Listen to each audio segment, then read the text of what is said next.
Hey there. I'm excited to announce this to you today. This is what you've been waiting for in your spiritual quest. This is something I've wanted to do for a long time, and I'm finally ready to announce it that it's ready to go. It's the Grief to Growth Community Circle. Now, this is a sanctuary where like-minded souls are united in their journey through grief and towards personal transformation. It's more than just a place. It's a beginning. It's a commitment to growth and understanding. Here you're finding not just a community, but you're entering a circle of trust and depth. You're going to engage with interactive coursework. You'll dive into exclusive podcast episodes and partake in discussions that illuminate the path from mourning to empowerment. This is a realm where every question is honored and every individual's journey is validated. To be part of this exclusive circle, visit us at grieftogrowth.com/community or look for the chat icon at the bottom of every page on the main website. Remember that entry is a privilege because I want to ensure that every member is as dedicated and genuine as you are. You must apply to join, but the journey within is worth every step. So go ahead and join us today. Check it out, grieftogrowth.com/community, and I look forward to seeing you there. Hi there. Welcome to the Grief to Growth podcast. Your host is Brian Smith, spiritual seeker, grief survivor, and life coach. Brian believes that the worst tragedies of life provide the greatest opportunity for growth. Brian says he was planted, not buried, and he's here to help you grow where you've been planted. In each episode, Brian and his guests will share what has helped them to survive and thrive. His sincere hope is that this episode helps you today. And now, a brief word from our sponsor. When I decided I was going to do a podcast, I knew there were more moving parts than most people expect. How do you record a podcast? Where do you host it? How much will it cost? Do I need special software? How do I distribute it? All these questions were in my mind. I was all set to go with another podcast hosting company. Then I heard about Anchor. I believe that Anchor is the easiest way to make a podcast. Anchor gives you everything you need in one place. You can use it right from your phone or from your computer. Anchor is not only free, you can even make money from your podcast with no minimum listenership. Anchor's creation tools allow you to record and edit your podcast so it sounds great. They'll even distribute your podcast for you so it can be heard everywhere: Spotify, Apple Podcasts, Google Podcasts, and many more. So download the Anchor app or go to anchor.fm to get started. That's Anchor, ANCHOR.FM as in FM radio. And now, back to our episode. Hey everyone, on today's episode of Grief to Growth, I've had the honor of having Natalie Sudman as my guest. Natalie wrote a book called The Application of Impossible Things, which I read 2 or 3 years ago. And I've read the book at least 3, I think maybe 4 times. The book's about a near-death experience she had when she was killed in a roadside accident, or roadside bombing, I should say, in Iraq. But the thing that's amazing about the experience that Natalie had is not that it was like your traditional near-death experience, but the knowledge and the wisdom that she gained in the different environments that she ended up with and when she was on the other side, and how those things have applied since she's been back. So I hope you enjoyed the episode, and here we are, Natalie Sudman. Hey everybody, welcome to another episode of Grief to Growth, and I'm your host, Brian Smith, and today I am very excited to have with us Natalie Sudman. I first heard Natalie on Afterlife TV with Bob Olson several years ago, and I read her book, The Application of Impossible Things. I think this was the 4th time I read it. I read it preparing for this interview. Natalie was on a mission in Iraq in 2007 when her vehicle was hit by an improvised explosive device, or an IED. And I think it's fair to say Natalie was killed. She was at least severely injured, but we'll talk about why I'd say she was killed, because she had one of the most incredible near-death experiences that I've heard, that she wrote about in her book, The Application of Impossible Things. And that book came out in 2012. So as I said, I've read it like 3 or 4 times because it's one of the most, I've read lots of near-death experience books. It's one of the, probably the densest, I think. Like I was trying to highlight it and I ended up highlighting the whole book. There's just so much really great stuff in there. So what I'm going to ask Natalie to do today is take us through the experiences she had and the different environments that she visited while she was having her near-death experience, and how those things actually apply to our lives today. Because I like the fact that you titled it The Application of Impossible Things. Mm-hmm. So with that, I want to introduce Natalie Sudman. Hi. Thanks, Brian. So Natalie, if you could just kind of take us through the experience that you had, what was going on at the time you had the experience, and just kind of tell us about that. Sure. I was working in Iraq as a civilian employee of the Corps of Engineers, the Army, and I was administering construction contracts for the reconstruction effort.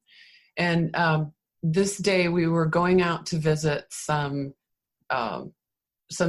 construction sites, and it was a long day. There was 4 vehicles and an Iraqi police escort. And at the end of the day, we were going back to base, and I was tired. So I was kind of sitting like this with my elbow on the door, and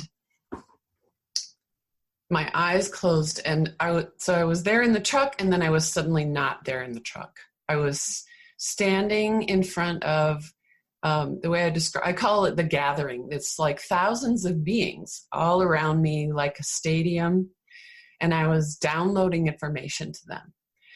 And I knew exactly what I was doing. I didn't feel like, where am I? There was none of that. I knew where I was. I knew what I was doing. When I finished downloading that information, I told them that I wasn't going to go back. I didn't have any interest in going back to the physical world. Mm-hmm. And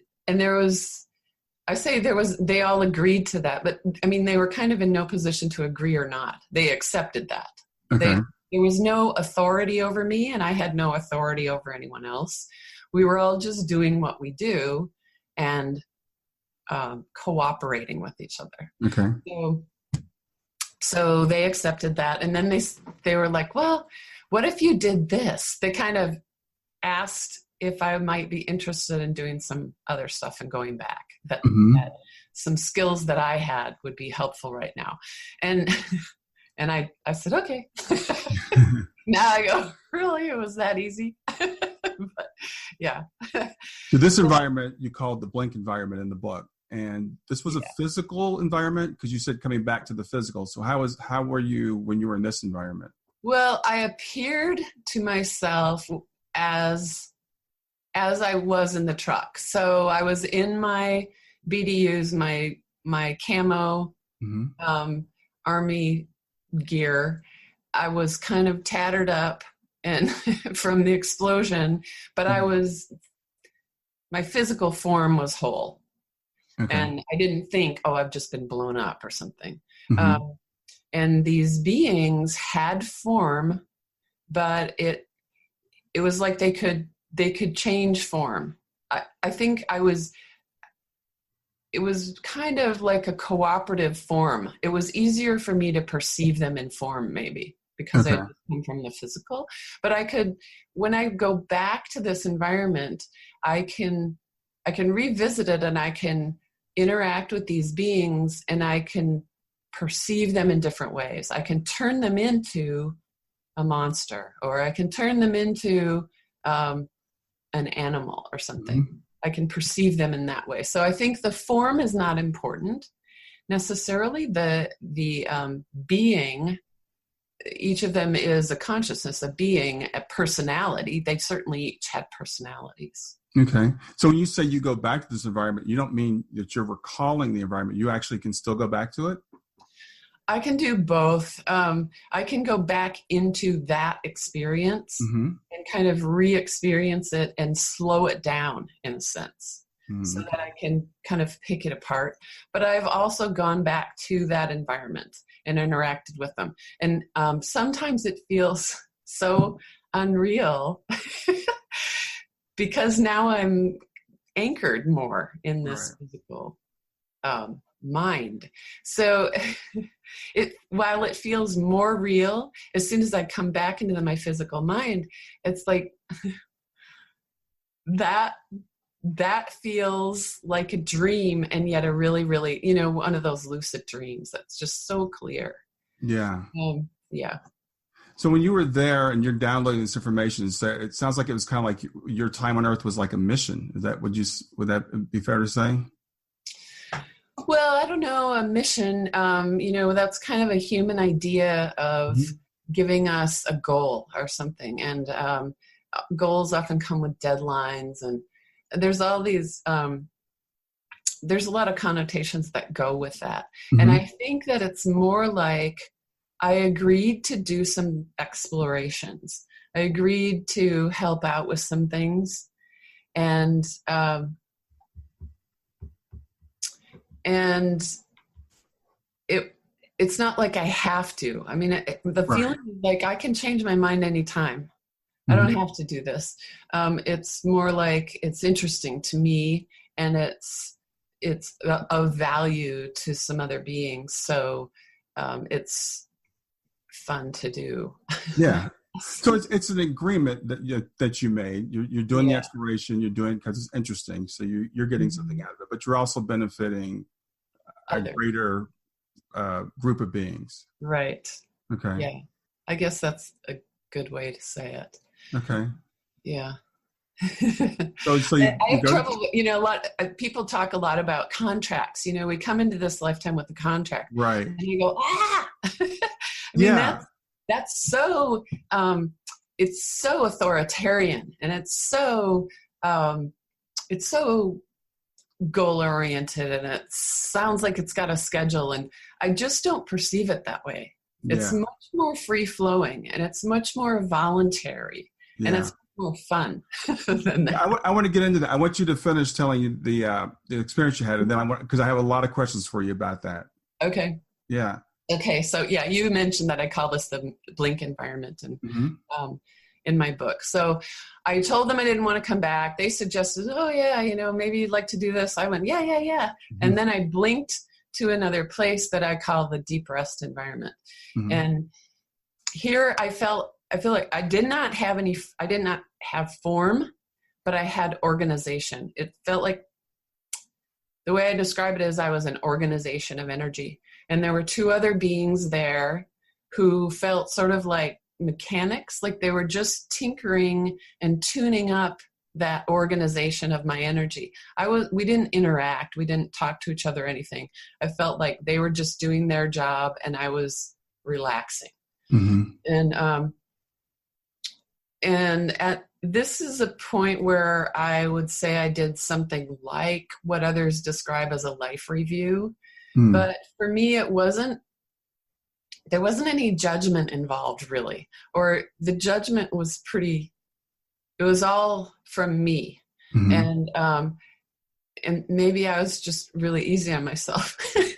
But it was kind of like real casually kind of paging through my life, Okay. going, oh, what worked, what didn't work, what might be, what implies that there's more to explore here or there. I was looking for things that were fun. I was looking for things that were had unexpected outcomes. Like I'm an artist, and I like kind of playing with creativity. Like you start to do something without knowing where you're going and Hmm. see where it goes. And that's kind of the same idea that I was using to evaluate some of my life.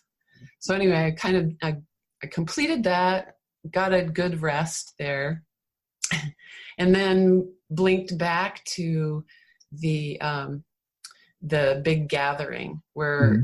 I felt like we talked about kind of in more detail what I was going to do. And then I blinked again, and uh, I was hovering. It was like could see the scene of the truck, the blown up truck below me. And I felt like let's say I was at a 45-degree angle, kind of looking down on this scene. Hmm. And I could see the truck, and I could see the four of us in the truck. But I could also see all of this as an organization of energy. I could see the energy itself. I was with two other beings, one of whom was like an old friend of mine, and the other one felt like an observer or maybe learning from us. I'm not sure. Hmm. Um, So what we were doing here is I was choosing my injuries. So I would kind of do the equivalent of waving my hand, and I would set some injuries in my body. I would cut off my hand and put a big hole in my head. And as soon as I did that, we could see the whole kind of trajectory of the life I would lead with those injuries. Mm-hmm. And from that perspective, it was hilarious to us. We were laughing. It was like, oh, yeah, look at her trying to write with her left hand. That's hilarious. From that perspective, it was very funny. Of course, once we're back in the body, it's not that funny. It can be very, very difficult. But when you don't have any fear, and when you have a different perspective, you're going to have a different emotional reaction to it. Exactly. So yeah. From that point of view, we thought it was hilarious. So we were trying different things. Finally, I'm like, okay, I got to just pick them. And I just set the injuries that I felt would help me do the things that I had agreed to do. And then I immediately blinked again, and I was down next to the truck. And I was with about 8 other beings, and we were discussing the things that I had agreed to do, but we were discussing them from kind of more of an on-the-ground level. Like things look one way when you talk about them with a manager. Yeah. And then when you get down on the ground, you got different things that you have to deal with. So that's kind of the level we were talking about things there. Mm-hmm. And I say that we're standing next to the truck, but everything felt sort of ethereal. Everything had form, but it didn't necessarily have weight. It was kind of Twilight Zone-ish. So then, as soon as we were finished there, then I just popped back into my body. And I became conscious hearing an audible pop. And I knew that I had been somewhere else, but I also knew that this wasn't the time to think about that or remember that I knew immediately that we had been blown up. Mm-hmm. I knew that it was not just a few scratches all around, which happens. And so I really was, I stayed in the present in order to sort of deal with the present, so woke up, opened my eyes in that truck. Yeah. With the injuries that you had chosen. And I remember the first time I heard you say that in an interview, and then I read it in the book, and I'm like, this isn't funny. You chose some pretty serious injuries, but I think it's really, there's so much interesting about the book, but that was one of the things I think it's really, because you talked about soul contracts, and we kind of touched on that a little bit, and soul planning. And so there is this level of, the first, I guess, kind of perception a lot of people have is God is in control of everything, and God is the one that makes us have this, we're basically like puppets, and he just throws things at us, right?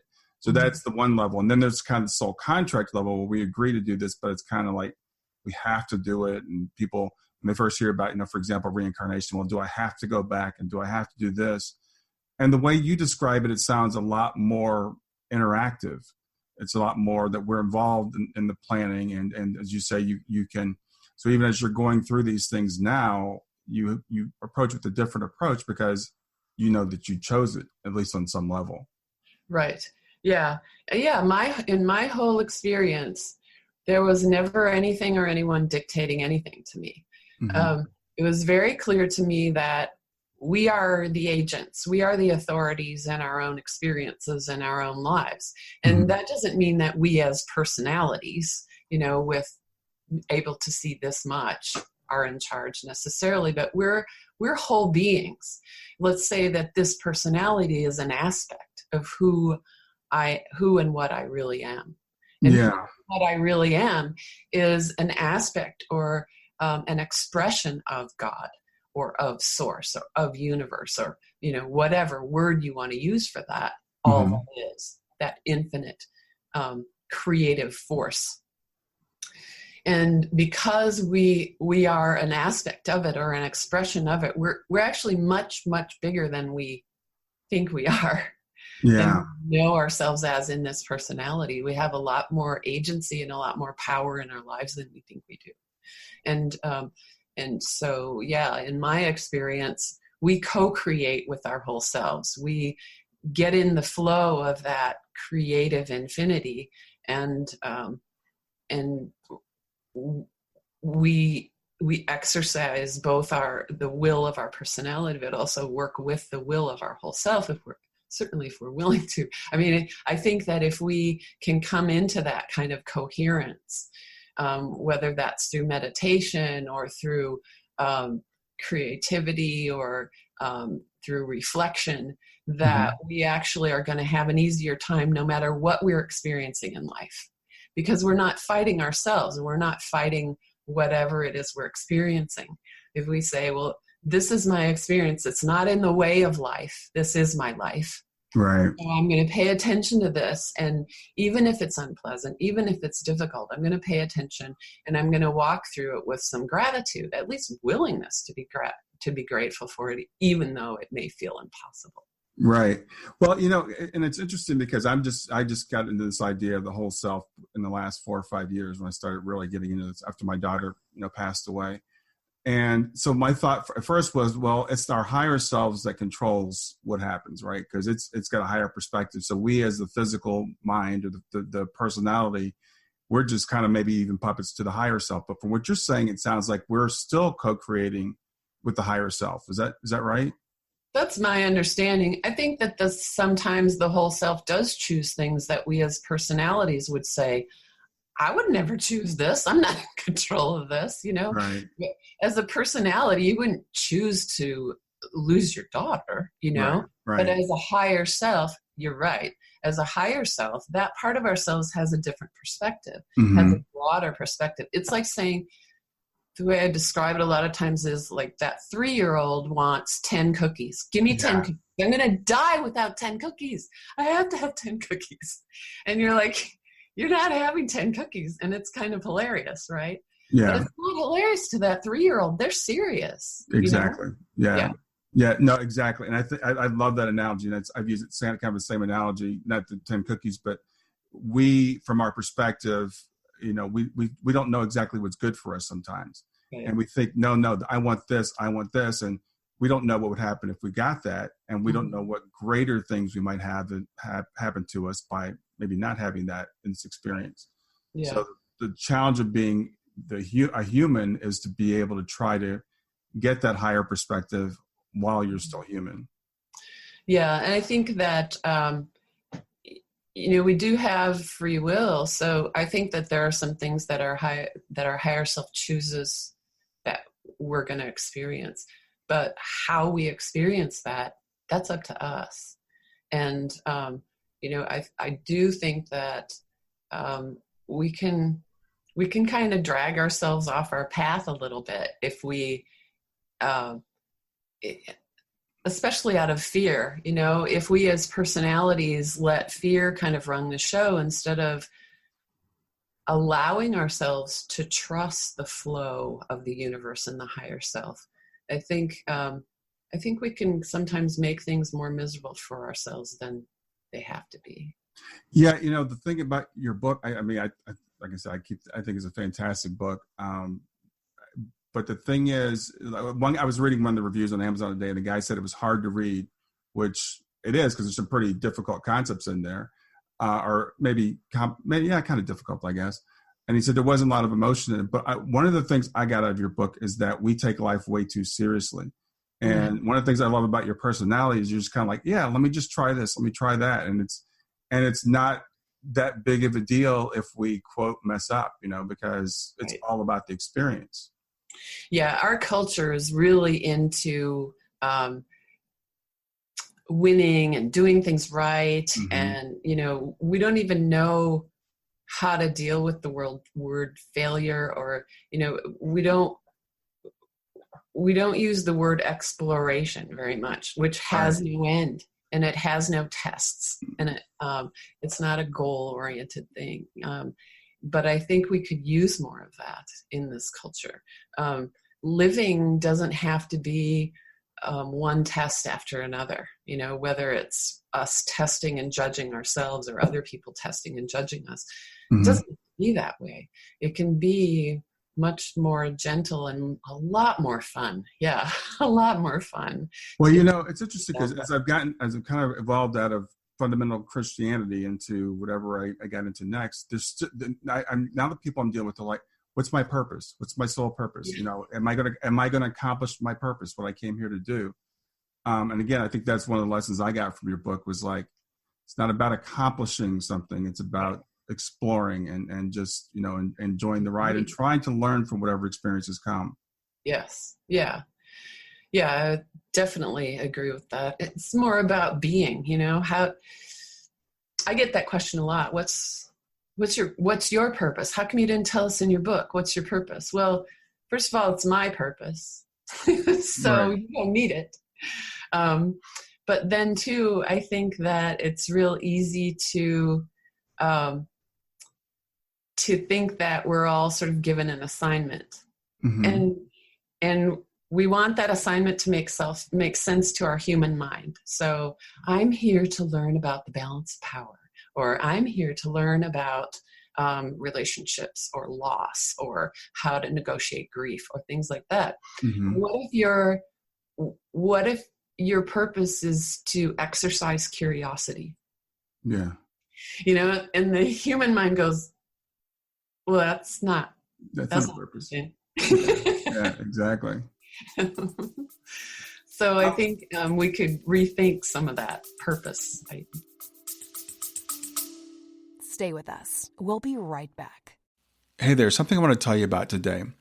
My podcast platform, Buzzsprout, has recently made it easier for me to allow you to support me financially. Go to www.grieftogrowth.com/subscribe. That's grief2growth.com/subscribe. And once you're there, you can sign up to support me financially. Now, you can do it for as little as $3 a month, or of course, as much as you'd like. If you do that, you'll get access to bonus episodes, and you'll see those in the regular feed. They'll have a lock on them. But when you become a subscriber, you'll actually get access to your own private feed, and you'll be able to listen to the regular podcast along with the bonus podcast for the subscribers. I want to thank you for listening. I want to thank you for sharing the podcast. And I want to thank those of you who support me financially. Have a great day, and on to the episode. Yeah. And I'm looking at the questions I had to ask you. We kind of already touched on soul planning and soul contracts and stuff like that. And I like what you said about that. And like I said, I think people sometimes go from one dogma into another one. And I see people falling into that. Like, am I gonna meet my contract? And I don't want to get sent back. That's another fear that a lot of people have. It's like, if I don't learn the lessons I'm supposed to learn, then they're going to send me back. Right. Well, you'll choose. Yeah. And as far as I know, you'll just choose to come back. You'll be like, well, I didn't get as far as I wanted to go. I think I do want to keep exploring that. I'll come back. Yeah. Yeah. No one's, as far as I know, from my experience, no one's going to be like throwing you back in the lion's den. It's your choice, and you can do it. You might be surprised. You might not be having very much fun in this lifetime, in this personality, in this body. And you may get out of it, leave this body, sort of return to that whole self perspective and go, wow, that was so fun. Yeah. I'm going right back in to do that again. You don't know. It's like immersing yourself in, let's say, a game of Monopoly or something. And you're in it and you're losing, you're going, I hate this game. I hate this game. And then you get done with the game and you go, that was really fun. We should play again, even though you lost, right? Yeah, it's exactly. It's not about winning. It's not about like setting it, having your whole life be a charmed, lovely thing. Sometimes the challenges are way more fun in the end than the sweet.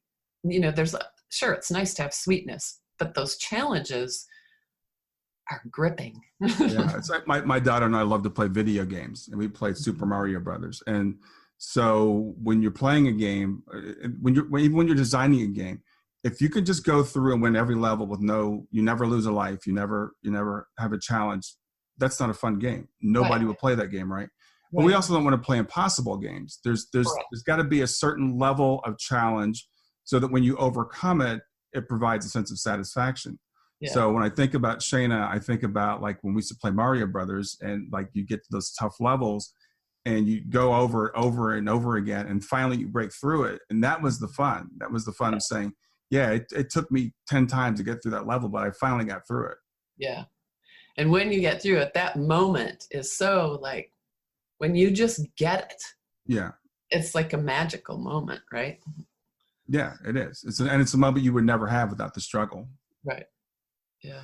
So in the book, you talked about the power of thoughts, which I think is interesting also. And you talked about the way you describe thoughts. I thought was interesting. Like they almost have their own energy and they have an ability to create. Could you expand on that? Yeah. We live in a creative, we exist as creative beings. Mm-hmm. And in an energetic universe. We think of these things as solid, as the wall behind me is solid, but all it is an organization of energy. And because of my organization of energy, I can't put my fist through it. But how is energy organized? How does it get organized? It gets organized by intention, by thought, by imagination. So if we imagine something, if we begin to think something, then it actually begins to move energy. It begins to shape the energy into whatever you're thinking or imagining. And that, there are sort of manifested ways that we can watch that too, because it's not only actually moving energy, but it's also now I begin to make different kinds of choices. And now I begin to make different kinds of actions because I'm imagining that thing and I'm believing in that thing. Mm-hmm. So if we change our thoughts and change our beliefs, then we're going to change our experience. So as an example, someone who says they want to be rich, but they believe that rich people are mean, rich people are greedy, rich people have no morals, then they're not going to let themselves get rich, because those thoughts, then they would be that kind of a person, mm-hmm. right? So if you change your thoughts, if you kind of clean up your thoughts and say, well, I would like to be rich, and I would like to be trustworthy, I would like to have integrity, have all these things. I believe that this is what I'm going to imagine. This is what I'm going to think. This is what I'm going to put out into the universe. Mm-hmm. Then you're not only actually shaping real energy, you're also beginning to direct the way you act in a different way, and the way you make decisions in a different way. Yeah, I love that you touch on that, because in the book you call it contraries, and you gave that very example, and it resonated so much with me, because I think for me it's not that I believe that rich people are greedy or evil or selfish. It's just I kind of have this feeling that life is always going to financially be kind of a struggle. Mm-hmm. I think is the belief that I think is an underlying belief. I'm trying to figure out, how do I overcome that? How do I begin? How do I acknowledge, or how do I make real that the universe is infinite? Abundance. Right. Yeah. Right. Instead of, if I get something, then someone else will have less, or there's just never quite enough. You have to work really hard for what you get. Yeah. I have to deserve what I get. We have a lot of beliefs around things like that, when really the universe is infinite. Mm-hmm. Infinity is infinite. It's really hard to think about infinity, but that means that abundance is infinite. Yeah. If we stop making decisions out of fear and make them out of abundance and love, what happens? It can be kind of amazing what happens. Yeah, But it can take a long time to undo that stuff too. Yeah, I think that's good. I think I like that word undo, because I think we come into this world believing that things are infinite, but then we get taught by at least our society, our culture, Yes. that it's all competitive, it's all a matter of struggle. This work ethic that we've been given, and I think we self-sabotage because we're taught that we're small, and so for some of us, it's overcoming a lifetime of programming to get back to where we came from. Yeah, and that's what I call it too, cultural programming. Ever from like the first day we're born, they're starting to teach us, to inculcate us with the culture. And that's okay. I mean, we came here to do that. We chose this time and this place. So let's participate. But then, when we get to a certain place in our awareness growth, or whatever you want to call it, then we have to start unlearning things in order to kind of remember who and what we really are and what we're really capable. Stay with us. We'll be right back. Hi there, I'm really excited to tell you about my latest ebook. It's 4 lessons that you can learn from the near-death experience without going through all the trouble of dying to learn them.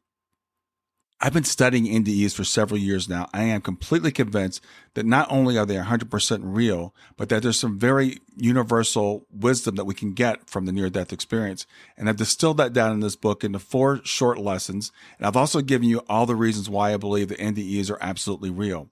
So go to www.grieftogrowth.com/NDE lessons to pick it up for free. www.grieftogrowth.com/NDE lessons. I hope you enjoy it. Yeah, and I guess that's the game we play, right? We come here and we choose to forget so that we can try to remember. Yeah. Another thing you touched on, I thought that was really interesting, was the whole idea of good and evil. And I think especially right now, as divided as we are in our culture, and half of us looking at the other half and saying they're evil. I like that you talked about, good and evil we have a different perspective once we get out of this environment, for one thing. And I think you even mentioned something about people maybe possibly playing a role, so we're here. So we might judge someone as doing something that we feel is really evil, but maybe that's something that they, chose to do. So how do you feel about that?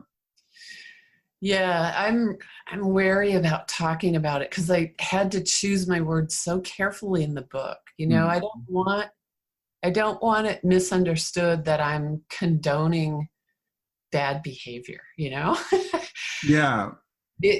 But from the whole self perspective, there is no good and evil. There is no good or bad. Everything just is. Everything is an experience. And so it is possible that someone comes to play a difficult role for us in order for us to be able to play the integrity role or whatever. We don't know what other whole beings are choosing to do. Right. That doesn't mean that we can't exercise discernment here from the physical world and from the personality. It doesn't mean we don't choose what's acceptable and unacceptable behavior in relation to the communities that we live in. And it doesn't mean that there isn't action. Okay. There is action that is in alignment with the very basis of being, which is love. And there's behavior that it doesn't appear to be coherent with love. And so given a choice, which would we choose to do? If we are in our whole selves and we're in alignment with ourselves, we're going to choose the love. We're going to choose the action of love that treats other people as we want to be treated, and that kind of thing. But if someone is acting out of that alignment, or we perceive that they're acting outside of the alignment of love, what what this means is you don't condemn the being, you don't condemn the person. Mm-hmm. You may condemn that action, that behavior. Right. I often use the example of Martin Luther King Jr. He stood up for what he believed and what he thought was right. He aligned himself with love, but he did not attack and denigrate the people who he was saying, don't do this. The people who were attacking his people, the people who were killing, hurting his community. He didn't attack them back. He didn't hurt them back. He said, we're all humans. Right. Stand up to your own humanity. Right. That's what he said. That's where the power is. When we stand up and recognize the other being as whole and invite them to lift their behavior back into love. Yeah. I think you did an excellent job of explaining. I understand why you kind of shy away from it, because it's one of those concepts. And that's why I would say the book, this is like an intermediate to advanced book, right? Because this is an intermediate to advanced concept. To say that something can be wrong on one level, but not wrong on another level. So in this world, we do have rules, and we do have behavioral norms, and we do have consequences for actions that we take, and we do have actions that are not as loving as other actions. Now, from a higher level, that may be different, but we're not living at that level right now. So it's like, if like we go back to our game analogy, if you're playing a game, there are rules. In basketball, you can't travel. You can carry a basketball. It's fine to carry a basketball and walk across the street, but not if you're playing a game of basketball. Right. So, you agree to play the game. Right. Play by the rules. So when we play here, we play by the rules. But as what I try to do, as we're going through with the turmoil we're going through right now, is to separate that, look at that person as a whole individual, as a perfect being on some level, but maybe not right now. Right. And so what they're doing right now, I can hate their behavior. I can say that's wrong, that's evil according to the rules of this world. Right. But on another level, maybe they're an old buddy. I don't know. Right. Yeah. Yeah. And when honestly, energetically, when you recognize them, when you make that effort and recognize, I see you as a whole being. I don't like your behavior. I don't like your personality. But I see you as a whole being. You're really, whether you know it or not, you're inviting them, you're making that visible to them. You're making that available to them. So you really have just given them a healing when you do that. It's pretty powerful. Yeah, I think it's really important that we try to do that, and that's something that I make an effort to do. But it's really hard to do sometimes now with the way things are, but I think it's important. It is, and that's the only way I think we can heal, because the way we're going right now, just pointing fingers at each other and assuming that people have bad motives. And I also don't believe people have bad motives. I think people do what they think is best at the time that they're doing it. I think so too. Yeah. Yeah. So since your experience, it's been what was it, 2007? It's been several years now. 2 years. So you chose this life with some of the physical difficulties, and the beings, I guess, kind of agreed to kind of stay with you as you were going through it. So how's that worked out? So what I was asking you is, so you agreed to come back. You agreed to have a certain number of injuries, challenges. I think the beings kind of agreed to maybe be a little more close to you and kind of guide you as you're going through this with the new challenges. So how has that worked out? I guess that I would like it if I had that expanded awareness all the time. Yeah. And I kind of don't, because I'm in a human world, and kind of the longer you stay here, the more you participate again, and kind of come back into this world. And although I think it's that expanded awareness is much easier for me to move in and out of, and I use it a lot more than I did before, which is great. I like that a lot. There are still sometimes, just like anybody, when I'm like, help me, and I get what it feels like nothing back. Right. Right. But now I also know, okay, this is mine to do. It's, I don't need any help. Yeah. I can figure it out on my own. I think that in many ways, my experience has informed me. I just gave that one example, but, I still get challenges in my life. And when things are challenging, I remind myself, I chose this, in the end, it's going to be all right.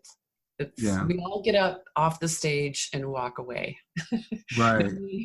No one's really killed in the play. And, the hurts that feel really, truly tragic and horrific here, even those don't last. Even those are lifted, So when things get difficult, I think that experience certainly made some of those times easier for me. Yeah. Well, the sense of humor that you mentioned, I'm willing to laugh at just about anything, and that's just been exaggerated after this experience. Yeah, and that's one I've seen you do a couple interviews, and even in your book, I love the humor that comes through, and it reminds me to not take things so seriously. Mm-hmm. And I think you use the analogy in the book for like being in a movie. We get all caught up into the movie, and I love that analogy. We get all caught up and we're crying with the characters, and it's even more like actually acting in a play. I think you just mentioned that it's more like that. We forget that we're playing a role, and at the end of the day, we all are going to walk out of the theater.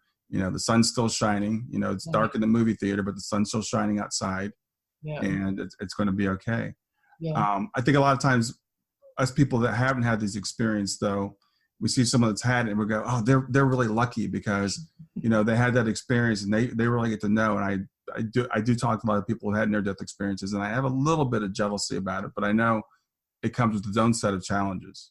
Yeah, it really does. I can't tell how many times people have said that. I want an NDE without the ND part. Yeah, exactly. But yeah, it does come with its own challenges. It was very disorienting for quite a while because I was perceiving in a very different way from anybody else. Sure. People would say, "How are you?" And I'd be like, I don't know what to say to that, because if I'm honest, my answer would make no sense to you, Right. I'm coming from somewhere totally different. And I think too, I can delineate a lot of these concepts in the book, and I can talk about them, and they're real to me. That doesn't mean I'm not still a student of them. Right. That doesn't mean that I just know them and I'm just cruising through my life. I often have to remind myself of them and convince myself of them. Yeah. Just like anybody else. Yeah. So I don't necessarily think that having an NDE, it makes me any wiser than anybody else. It doesn't. I still have to live my life. We all still have to live our lives. So all of you people who might be a little bit jealous, I'm here to tell you there's nothing to be jealous of. Be careful what you wish for. Right. Yeah, I was talking to someone this morning that is a very high vibrating person connected to spirit, and but it presents a set of challenges because living in this world, which people call low vibration, or maybe slower might be a better way of putting it, a denser vibration. Mm-hmm. When you're vibrating faster, it's a mismatch. So you don't fit in, and I'm somewhere in between, I think. But there's so many things in this world I think they're crazy. From the time I was a little kid, they just don't make any sense. Like, why do we go to war? Why do we blow it? Why do we have events where we try to kill as many of the other people as possible? And I think if aliens were looking at our planet, they'd be like, what are they doing? Right. Why are they creating weapons that can literally destroy the entire place? Yeah. Yeah, I think a lot of us feel that way and feel like we're kind of walking around in a very, even though it's the culture we grew up in, we look at it and go, this makes no sense at all. Yeah. So it is, it's a challenge. it's nice to find other people, who perceive like we do, just at least to have discussions like this. And well, it's, a lot of people are saying that the vibration of the planet is speeding up, raising, whatever you want to call it. I don't know if that's true or if we're finding each other or what it is, but I hope it is. I hope it's true. And I hear people say the veil is getting thinner. So but then again, sometimes you look around, you're like, really, are we evolving or not? Yeah, what I keep being given is that it's the organization of energy that holds this reality in the shape that it's in is shifting, allowing for a new potentials of experience. And that will, in a sense, speeding, I would say the density is lessening and speeding up. Yes, speeding up. Okay.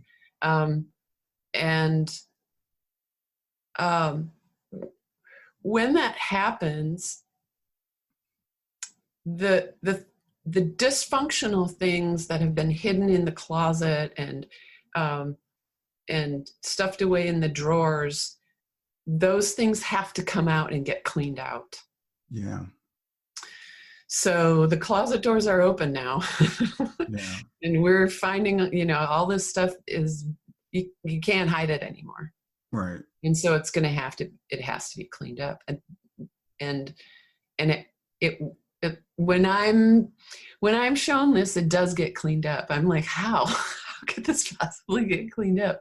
And yet I keep hearing it's going to be okay. It's going to be okay.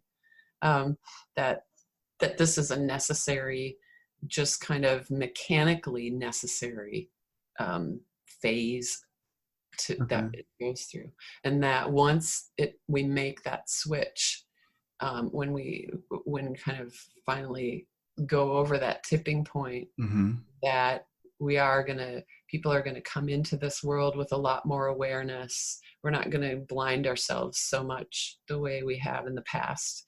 We're gonna have kind of a different set of experiences available here, where we still have form, we still have body, but we also bring in a lot more memory of who and what we really are. Wow. Inshallah, I hope that's true. It sounds good to me. That sounds fantastic. I love hearing that. Yeah. Yeah. So, are there, like I said, your book, and I want to talk about the book again, The Application of Impossible Things. I want to encourage anybody that's listening to get the book. If you think we've covered the book, we haven't, not even close. I knew we wouldn't be able to. There's so much in there. But I get the feeling there's a lot more about you. You don't talk much biographically in the book about yourself. And I know you've got some abilities in terms of still being able to see to the other side and communicating with other beings. So are there any more books in your future? I hope so. I've got 2 or 3 books that I'd like to write, and I keep putting them off. Okay. I just keep, other things come up. And my longtime boyfriend and he just retired, and he had lived in Maryland and I had lived in Arizona. So last year we sold both our houses and have moved to Minnesota, where I grew up, where I have some family, and we're trying to get, that's going to take another year, I think, to get all that straightened out. So I keep, the books they're up here. They just I want to encourage you to get them out, because I like I said, I've read so many of these types, not these type, but near-death experience books, afterlife communications books, and I like the lessons in yours they're so incredible. As I said, it's a small book. You got to read it 3 or 4 times to really get it. And I read it first, I think it was like 2 or 3 years ago, and every time I pick it up, I get more out of it because I think I'm in a different place. And my level of awareness has raised a little bit. And it's like, oh, okay, now I understand what she was saying there. Mm-hmm. Yeah, other people have told me the same thing. I guess I should reread it. It's actually a really incredible book. So, thank you. And I know you're not really into public speaking, so I really appreciate you doing this. I really wanted to get you on. When the first time I heard you, I didn't even have a podcast at the time. Someday I'd like to talk with her. So this is a dream come true for me.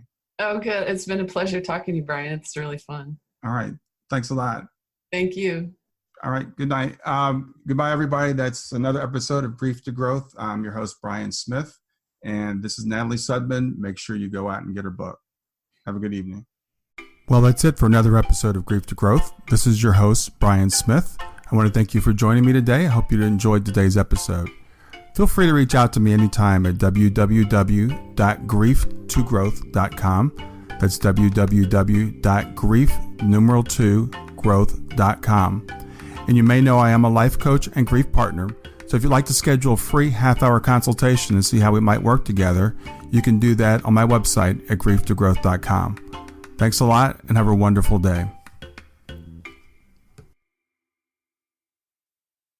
Hi there. I hope you enjoyed this latest episode of the podcast, and I'd love to hear your thoughts. What questions came up for you? What did you like about it? What didn't you like about it? I invite you to visit us at grieftogrowth.circle.so. That's growth2growth.circle.so to continue the conversation with me and with other listeners. It's a space to sound off, to share reactions, and to go deeper into the topics from the show. I look forward to chatting more, and I hope to see you there.